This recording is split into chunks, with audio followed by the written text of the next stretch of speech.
Ecstatic Bliss. Secrets to living a juicy life.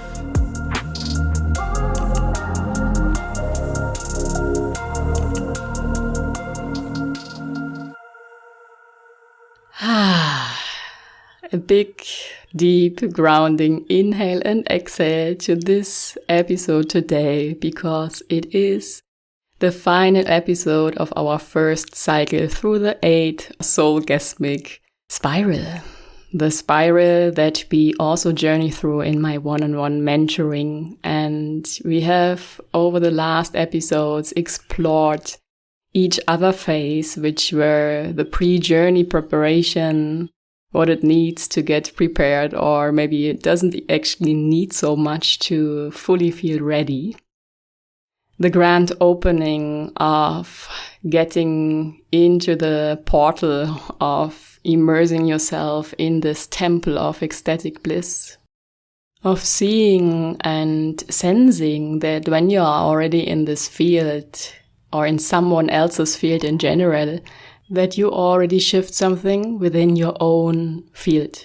Then we dived deep into a sense digging, something that I'm very passionate about, to use astrology, human design, and the gene keys to decipher your soul's blueprint, and based on which we travel further into your very core, into your essence, and shape your identity. Before we can do that, we looked at conscious purging, so shadow work, inner child healing, reparenting, dark night of the soul moments or ego death moments, to really, empty your cup, empty your channel, so that actually the new can blossom, that not only the new you can fill in, but also what has always been buried beneath all the layers can be revealed, and so that you actually can breathe, that you can breathe again. And then we looked at soul alignment, aligning to your soul based on the essence digging phase of deciphering your core blueprint for this lifetime, to connect with your higher self, your soul, and the divine, to establish a connection that is far beyond this third dimension, to actually access all other dimensions as well. And then we looked at identity shifting, but especially identity shifting soul-aligned way. So not ego-based identities, but that identity that comes closest to really living from your soul. And finally, last episode was about truth embodiment, to then not only internally having this alignment and being in flow internally and seeing yourself, knowing who you are, but really to integrate it into your everyday life, into everything what you do, into this daily real life scenario, not only bypassing 3D world, but to integrate your soul, to actually also, first of all, embody your soul, and from there align all your life areas. So it's an internal alignment first, so to say, and then follows the external alignment. Almost always naturally as a result, as a consequence of your internal alignment. But of course, we can also always help consciously in a way of saying, yes, my soul, or yes, divine, I have listened, I am listening still, and I'm willing to, in quotes, do the work that is needed to finally live from the deepest core of who I am and who I actually came here to embody. These were the 7 phases before this phase. All of them culminate in this last rebirthing stage. All of the stages have contributed to rebirthing, and I would like to talk about a little bit more about rebirth in general, and also about celebration, what it is actually included in it. Because if you look at a newborn child, everyone comes and congratulates the parents, but also like welcoming that newborn into this life. And I feel sometimes we can compare ourselves. We go through cycles and we are babies over and over again, so to say. We are reborn a lot of times throughout life. Some births are a little bit easier, maybe. Some feel a bit more complicated or even challenging, painful. So it is really like a real human birth, what we can also, in a way, map to our spiritual rebirths. With that, we often neglect the fact that we are allowed to celebrate that. We are allowed to be proud of ourselves, not always make it like a spiritual boot camp, what sometimes it feels like this, at least in my life, but to stop along the way even and say, hey, wow, I've just released this old pattern that accompanied me for life or for lifetimes. Or I've just healed this aspect, this part of me, and now I can see it from a completely different eye. Or hey, I've unraveled a new layer of self-love. And these glimpses into what we are also where our soul rejoices in a way, and we are allowed to celebrate that, to be proud. Most of the time, when we have solved something in our life, we look rather into the future. Oh, what's next? But maybe sometimes it's actually quite helpful to pause and take a look backwards, to reflect. Sometimes we do this at the end of the year maybe, but to do it regularly, to see, oh, how far you've come, where you stand right now compared to even a month ago. And sometimes also pictures help, or a look in your calendar, because there we have, if you use your calendar, you have written down some key meetings, some key dates, some key moments maybe. And by looking at pictures or in our calendar, we sometimes truly recognize, wow, what a journey, what a journey. And now I'm here, I'm still alive. I'm still alive. And I know a lot of people right now on this planet go through a lot of things because of ascension, because as a collective, in a way, we decided, or it decided through us, hey, I want to remember myself again. And to remember myself, I have to let go everything that is not me. I have to shed everything of trauma, of pain, of illusions, ego structures. And that is painful. It's in a way a reversed programming back to the natural program that was and has always been running on us.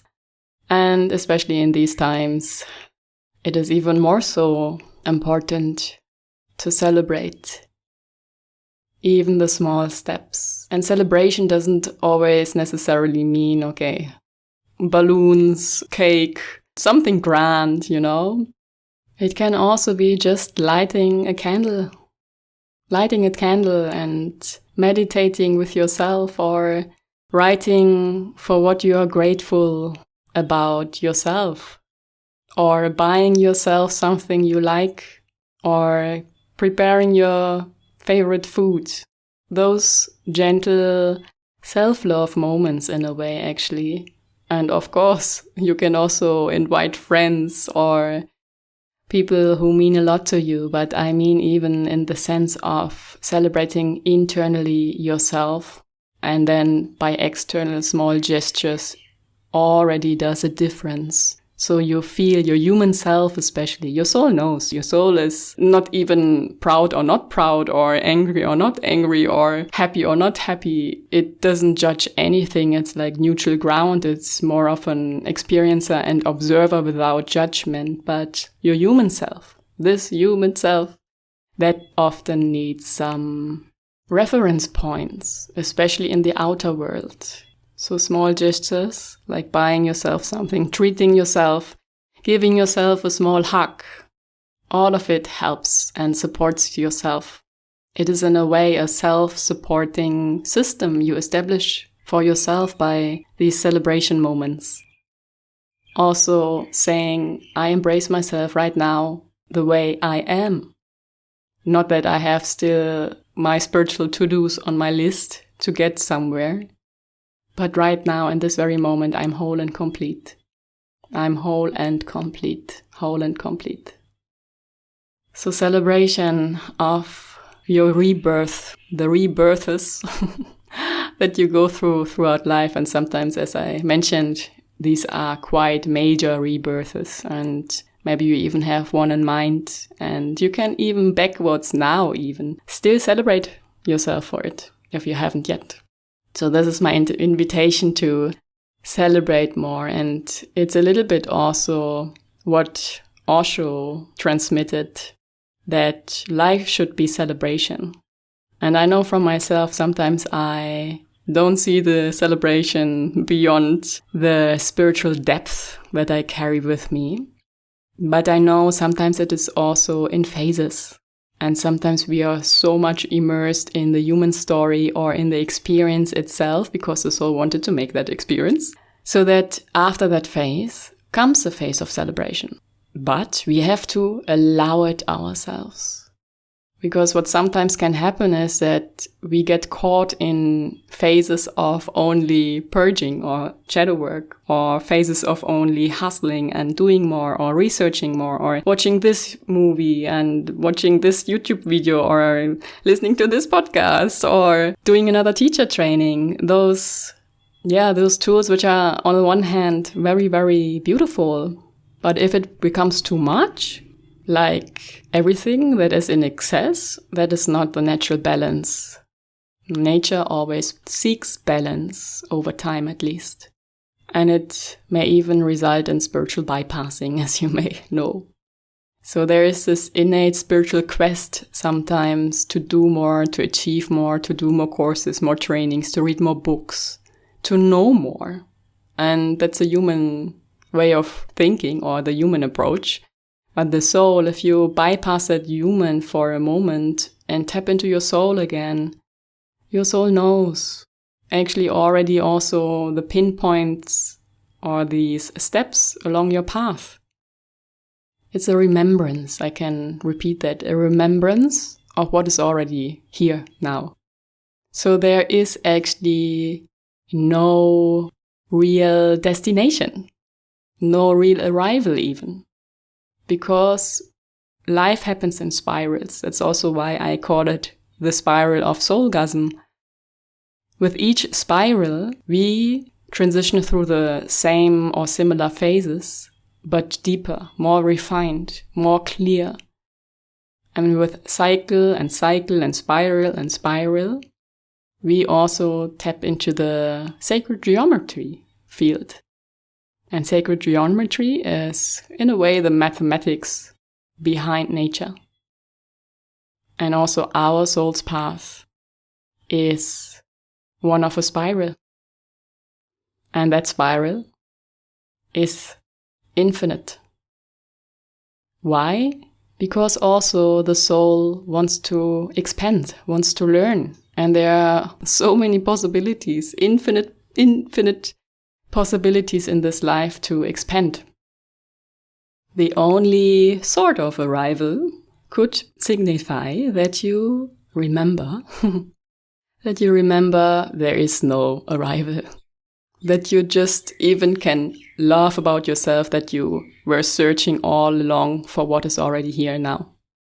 And sometimes I question if this is inbuilt, in a way, like searching, and then we remember, oh, it was all here along the time with me, the divine or my soul.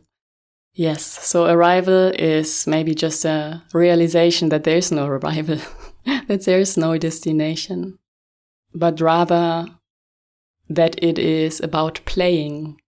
So the more conscious or the more advanced, I don't want to say because it sometimes gets a hierarchy, but maybe more, you have opened more of your consciousness, that it is then becoming more of enjoying your game that you play here. Because you can look behind the illusions. You may still get caught into your human stories, but you can also more easily step out of them again and see them from a higher perspective.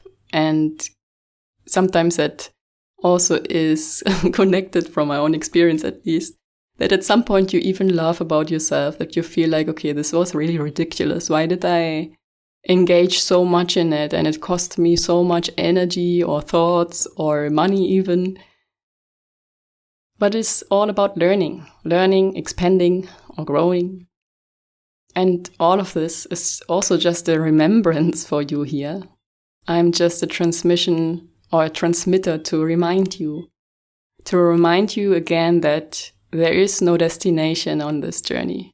There is no arrival, really. And that you can celebrate each moment for who you are right now. I feel a lot of people also get trapped in the cocoon. So if you go back to the birthing stages, compared to the caterpillar, the cocoon, and the butterfly, a lot of people get stuck in the cocoon, in the in-between stage. Why? Because they don't surrender. They don't trust. They still fight, control, or want to control, try to control. So the ego is still a lot in place in that sense. And sometimes it's also very natural, because if no one has ever taught you, okay, you are now in a cocoon, this is nothing wrong, this is nothing that will kill you. Most have not been taught about this. And then if you find yourself in this in-between state, of course your nervous system panics. Unless you have already been in a cocoon before, but oftentimes people's nervous system panics, and that can either go into the direction of fight, flight, or freeze, as you probably know. So it's a natural response of the human body system. And being stuck in the cocoon, of course, is not funny always. But if you have always the undercurrent, the knowing, the inner knowing, that this is just a phase, and I trust it takes as long as it needs for me to be ready to be the butterfly. Sometimes we maybe even feel, I feel ready. Why am I not released from this cocoon? But the mind can never entirely grasp what the divine already has in store, what is already behind the scenes playing out.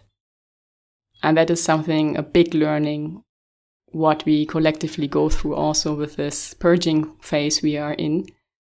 This surrendering, this trusting, this higher principle of life, this force that enlivens everything. So in a way, yes, we can say the more we surrender in the cocoon, the more we trust, the less painful, the less suffering is there in that phase. And when we then birth, I call it blissful rebirth in this sense, of course, is that we see again. Usually in the cocoon, it's dark, it's a void, so we don't know. We don't even see ourselves sometimes, or we are confused about who we are, what's coming next. And when you then emerge out of this phase, it's innately blissful. It's innately blissful because then you can spread your wings and see, wow, this dark phase was actually there for me to become now this brilliant, beautiful new creature or new human, the new human. And maybe this has also a little bit to do with our conditioning, that the low phases, the dark phases, the winter times, we judge as being always painful or, on the negative scale in general. So maybe it is also due to this conditioning, and there needs to be a reconditioning, a reminding ourselves again and again, because we know this. Each season is valid. Each season has a beauty to itself. So maybe you're not really in the rebirthing, blissful rebirth phase. That's why I had this little side journey into the cocoon again, because I feel when I tap into this right now, maybe a lot of you are still in an unknown phase or confused phase of your life, then it is maybe just the message of this episode, a reminder that spring comes, summer comes, and then again, autumn and winter come. So the cycles also within the transformation, without arrival, and to be reborn and reborn and reborn and reborn again. And with each rebirth, we can also say, you come closer to your essence. You come closer to your essence, to your soul. And what we do in Soul Gasm is a little bit of accelerating this process. Because usually it took, and still for a lot of people, it takes many years or lifetimes to reach a point where they can access their soul essence again. And when you are guided through it, and I've journeyed through that on my own, I've downloaded all of it into one mentoring program because I then saw, wow, this is exactly my journey. This is my journey. So I'm not teaching from books in that sense. I have my trainings and I've read a lot of books, but I am the embodiment of it. Sort of my own testimonial for this path. Because my soul somewhat chose to have a fast track to ascension. To have a fast track also meant to go really, really deep into the darkness. And I would argue that not everyone has to do that. If you have someone journeying with you, guiding you through phases, and can navigate and can even make it a little bit more joyful, softly said, then it becomes much easier, this whole ascension journey that we are collectively on.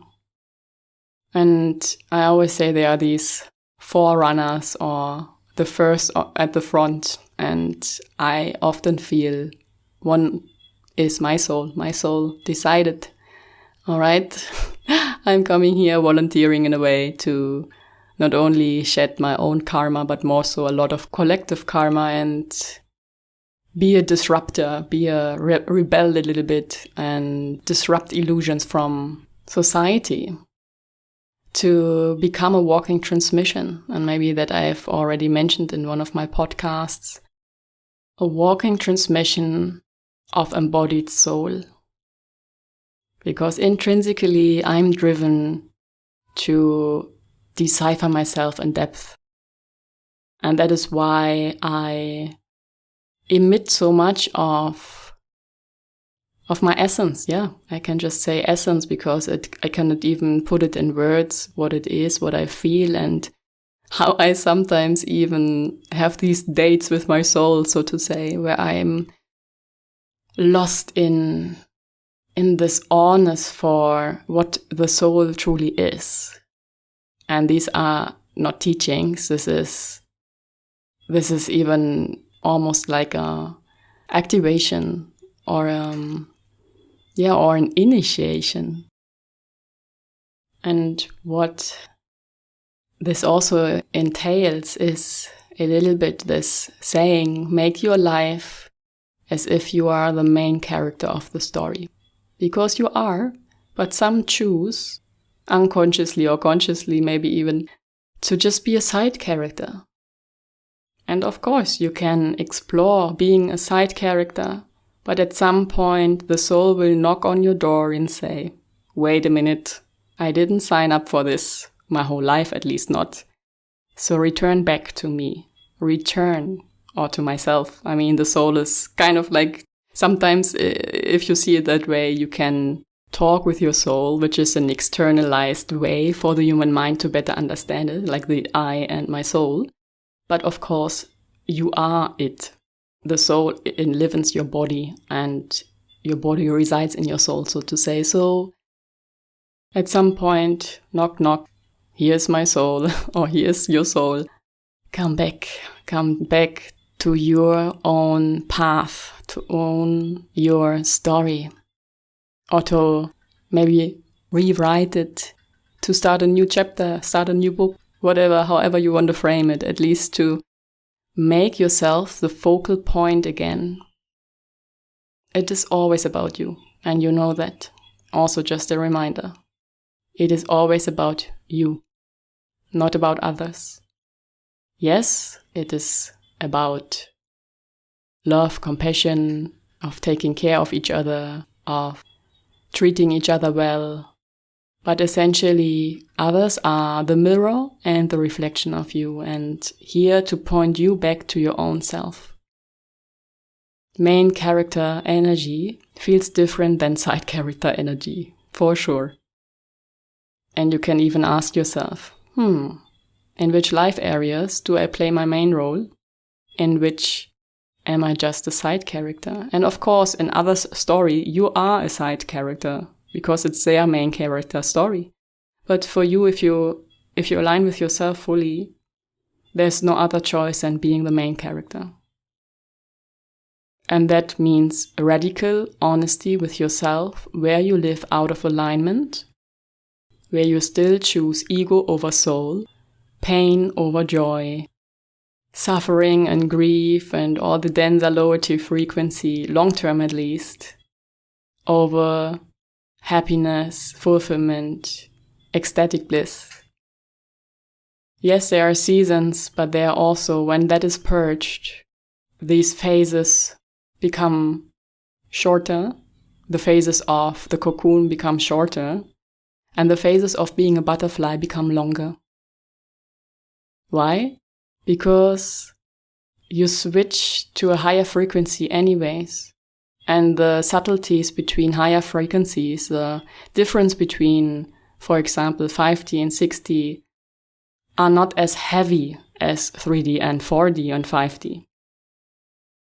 Which means, in a sense, that this transition between 3D and 5D, what we are collectively journeying through, is, in a way, from a human perspective, more painful. More painful than, for example, if at some point in the human history we jump from 5D to 6D or to 7, 8 and above. Because having achieved 5D, you already vibrate higher than any of these lower frequencies where the ego gets stuck in 3D. Yeah, maybe also something to contemplate about for yourself, that the higher you ascend, the higher your consciousness is already unlocked, the less, or at least the shorter amount of time you will feel density and heaviness or suffering in human terms. So, I've talked a little bit here and there today, I feel, like birthing, celebration, main character energy. There's nothing to arrive, just spirals. So, a little bit like a buffet of spiritual snacks, if you can say that, for you to contemplate further, as always. And for the last few minutes, I would like to invite you to close your eyes, to sit down or find a comfortable seating position with the spine upright so that your root chakra can root down into the ground. And all your other chakras are aligned in one straight line up to the crown, where you can grow your branches or your leaves and a beautiful flower if you like. Imagining this spiral of your life path out of your heart chakra,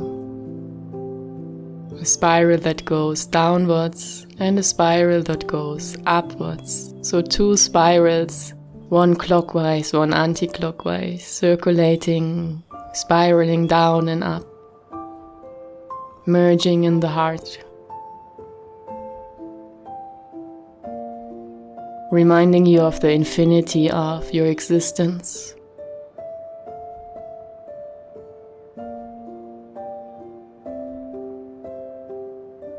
the infinity of your experiences, the infinity of your soul's evolution,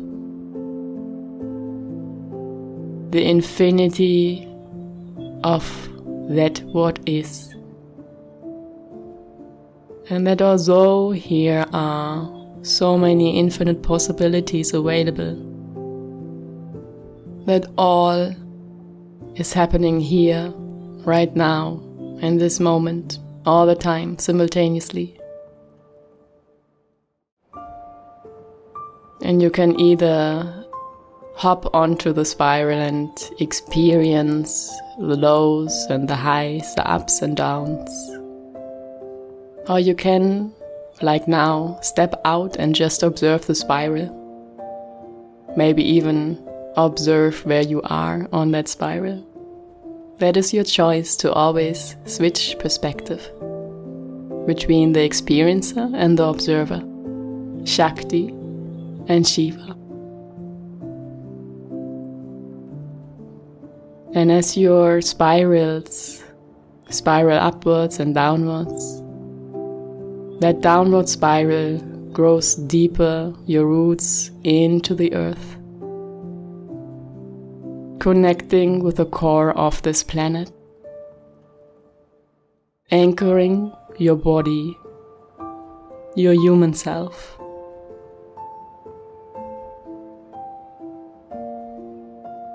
And the spiral that goes up, this spiral gives you access to your higher self, your soul, the divine, anchoring you in the heavens and space and ether, where you transcend the humanness into energy.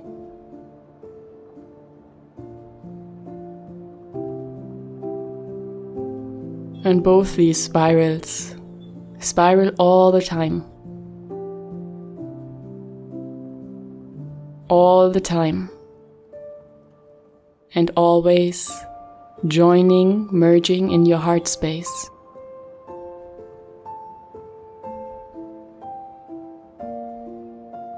And in this infinite loop, downwards and upwards, you find yourself in pure stillness, still breathing but transcending. And no matter what your human story looks like right now, in this very moment, all of this just fades away. It's just a sentence in your life's book. And you can even step out of it in the way of as if you would read that book. What a beautiful life story, adventurous, comedy and drama. Also here, this choice, again a reminder, this choice you have between being in the character, being in the story, and stepping out reading that story, this book. And maybe realizing why your soul chose exactly this life, exactly this phase of your life you are right now in.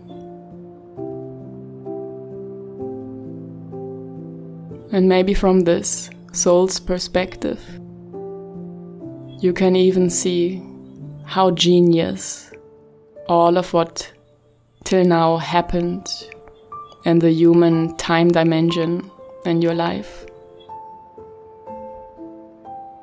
And how genius it leads to, in the human dimension time, to your future. What you already sense or even see, know.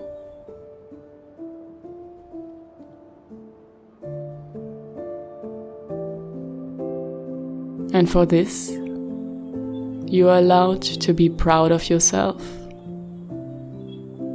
to feel and fill and embrace yourself with gratitude for all moments, all challenging moments especially, you already walked through and still say yes to this life.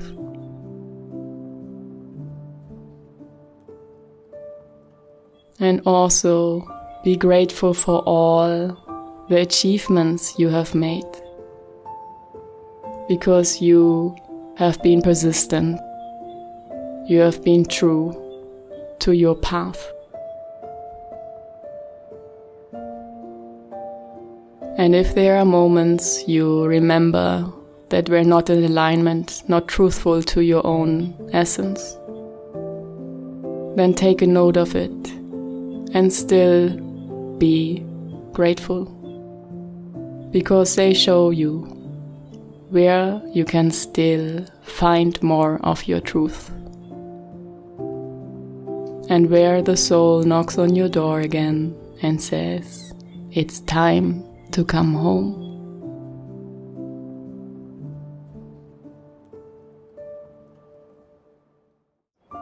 And then imagine that from the sky a beautiful crown is offered to you.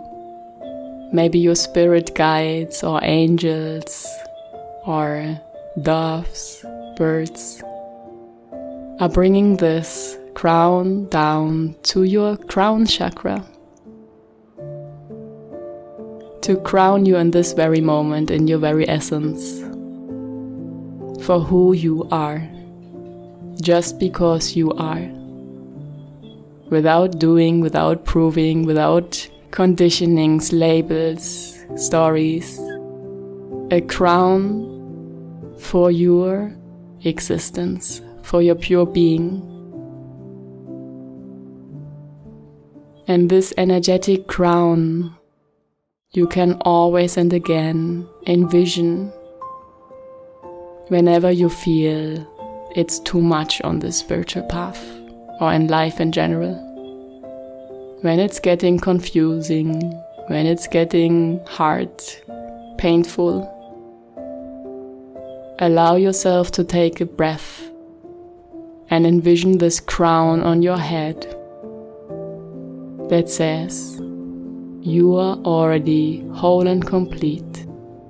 You are enough. You are perfect. You are beautiful. You are amazing. You are soul. And then breathe this image of you with the spirals downwards and upwards. Your heart may be glowing. And your crown on the head. Breathe that in with a deep breath. And anchor it into each and every cell. Like a message to each cell. This is what I am. I'm proud of myself. I celebrate myself now.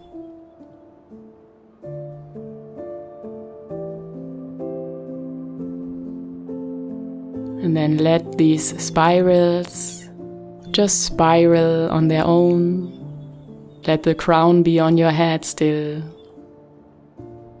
Focus on your beautiful heart. Place your hands on your heart. And just speak internally or out loud. I am. I am. I am. I am love. I am loved. I am grateful. I am gratitude. I am crowned in my own being. I am with my soul. And from now onwards, I will always ask my soul first when I make a decision if this is truly in alignment with my truth, with my essence and my main character story. Take a deep breath into your heart and out through the mouth. And with that, whenever you're ready, open your eyes again. Touch yourself, embrace yourself, hug yourself, maybe kiss yourself on each shoulder. How amazing you are, just the way you are. And with this, vibrate in your own essence, light a candle if you like, and stay awake. Much love and much bliss, Soraya Ananda.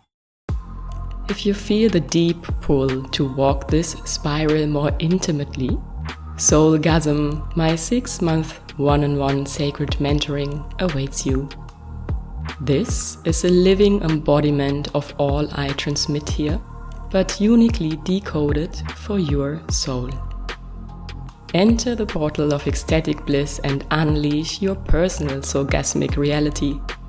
All details and the link to book your vibrational match call are in the show notes.